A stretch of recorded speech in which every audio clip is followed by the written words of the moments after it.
Aku kasih tahu bahwa sebenarnya sejak 2 tahun, benar berita yang beredar, sejak 2 tahun yang lalu aku sudah Islam, dan selama 2 tahun ini aku belajar Islam. Halo semua, Shalom dan damai sejahtera bagi kita semua. Sebagai seseorang yang pernah bekerjasama dengan Dr. Richard, maka izinkan saya untuk berpendapat mengenai perbincangan dalam video tersebut. Jikalau pendapat saya diterima dan direnungkan dalam hati, aku akan bersyukur kepada Bapa. Tapi jikalau pun tidak, aku akan tetap bersyukur karena Ia mengizinkan aku untuk membuat video ini. Assalamualaikum warahmatullahi wabarakatuh. Masih kembali di channel saya. Terima kasih kepada teman-teman masih setia menonton mendukung menyaksikan konten dari channel ini. Tentunya kita sudah mendengarkan bagaimana cuplikan videonya. Sejak 2 tahun yang lalu, Dr. Richard Lee ini sudah mengucapkan 2 kalimat syahadat. Itu dibimbing oleh Ustadz dari Sulaiman. Tapi mualafnya Dr. Richard Lee ini banyak orang Kristen yang berkomentar, mulai dari pendeta sampai misionarisnya. Mereka mengatakan bahwa Dr. Richard Lee ini mengkhianati Yesus karena Yesus yang sudah menebus dosa manusia dengan cara digantungkan di atas kayu salib. Bagi mereka, kalau ada yang mualaf itu adalah domba yang tersesat, maka itu harus diselamatkan. Jadi kepada teman-teman di sini jangan kemana-mana dulu, silahkan tonton sampai selesai agar kita tidak gagal paham. Selamat menyaksikan. Membagi kabar bahagia ini ke khalayak ramai. Oke, pertama, halo teman-teman semuanya, Assalamualaikum semuanya. Udah lama banget aku nggak ngobrol dengan media, udah lama banget aku nggak kumpul dan ngomong di media seperti ini ya. Terakhir kali itu di hijab, itu pun karena aku buka usaha sebenarnya. Aku sudah lama banget nggak kasih statement ya. Di sini aku kasih tahu bahwa sebenarnya sejak 2 tahun, benar berita yang beredar, sejak 2 tahun yang lalu aku sudah Islam, dan selama 2 tahun ini aku belajar Islam, dan sampai sekarang juga aku masih belajar tentang Islam. Ada beberapa hal yang membuat aku untuk sementara waktu selama 2 tahun ini memutuskan untuk menutupi. Sebenarnya dari awal itu aku diajarkan oleh Ustadz Dery dan dibimbing oleh Ustadz Felix Xiao. Mungkin beberapa kita sudah tahu, itu terlihat jelas lah ya. Dan aku meminta mereka berdua untuk merahasiakan hal ini. Ada beberapa alasan. Yang pertama, karena aku tidak ingin menyakiti hati orang lain. Karena bagaimanapun juga keluarga aku adalah keluarga non-muslim, aku harus menjaga perasaan mereka, dan aku juga punya alasan tersendiri untuk lebih berhati-hati dalam bersikap, berbuat, dan lain sebagainya. Aku tidak ingin ketika aku masuk Islam, aku malah menyakiti orang lain, apalagi menyakiti keluargaku, dan aku nggak mau itu banget ya. Karena itu menurutku adalah hal yang privat antara aku dengan Allah, dengan Tuhan ya. Jadi aku nggak mau ketika aku agama Islam tapi malah nyakitin orang lain ya, menurutku itu tidak bijaksana. Yang kedua, aku tidak ingin dicap untuk mencari eksistensi terkenal karena Islam, aku nggak mau.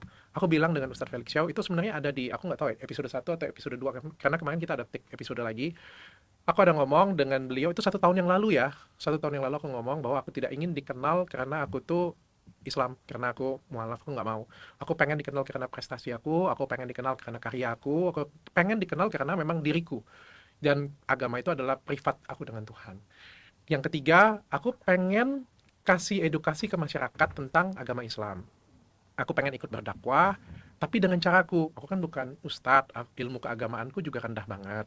Jadi aku pengen bikin acara dengan teman-teman, dan itu aku buktikan dengan karya. Jadi ini hasil selama 2 tahun yang aku lakukan. Berbicara mengenai kekristenan bukanlah sekadar agama, tapi lebih daripada itu, kekristenan adalah kerajaan Allah dan juga relasi di dalam kerajaannya yang sempurna itu. Karena sejak semula pada penciptaan alam semesta dan manusia pertama, Tuhan tidak pernah menjanjikan agama tertentu yang harus dianut oleh Adam dan Hawa dan keturunannya di bumi ini. Tetapi, ketika Adam dan Hawa jatuh ke dalam dosa dan mereka mengalami kematian akibat dari dosa itu, yang Tuhan janjikan adalah keturunan perempuan yang akan mengalahkan kematian itu, yang disebut sebagai Mesias.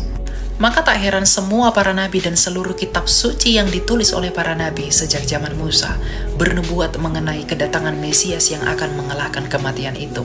Mengenai di manakah ia lahir, di manakah tempat ia lahir, dari suku manakah dia, dari bangsa apakah dia, bagaimanakah orang memandang dia, apakah yang akan ia lakukan, bagaimanakah akhir hidupnya. Seluruh para nabi secara detail menubuatkan mengenai Mesias yang mereka rindukan itu, yang akan mengalahkan kematian akibat dosa itu. Dan 2000 tahun lalu lahirlah seorang pria miskin yang terbiasa hidup menderita dan sengsara dari Nazaret yang bernama Yesus, yang disebut Kristus, di mana tempat kelahirannya, cara hidupnya, kematiannya, dan akhir hidupnya persis seperti yang dinubuatkan oleh para nabi ribuan tahun sebelum ia dilahirkan sebagai manusia. Dan yang paling penting adalah pengharapan seluruh para nabi tergenapi dan terpuaskan di dalam pribadi yang bernama Yesus yang disebut Kristus dari Nazaret ini. Di mana pribadi yang bernama Yesus Kristus ini ternyata dialah yang mereka tunggu-tunggu, yang mengalahkan kematian itu dengan hidup kembali melalui kebangkitannya.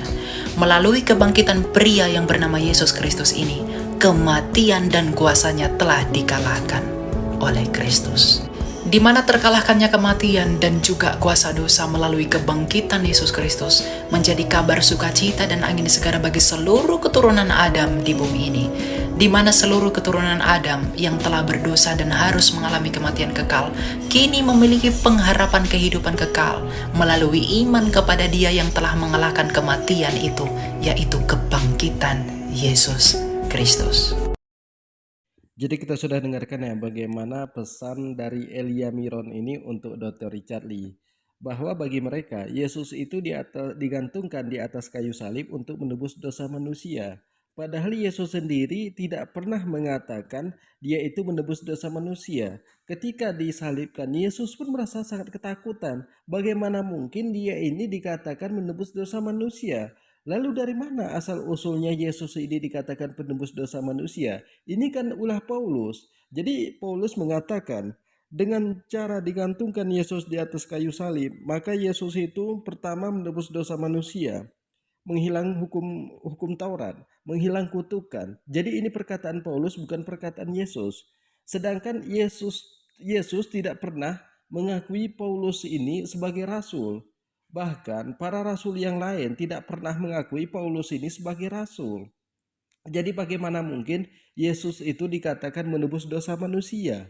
Sedangkan pada Alkitab pada tahun 1600 Yesus itu belum disebut Tuhan.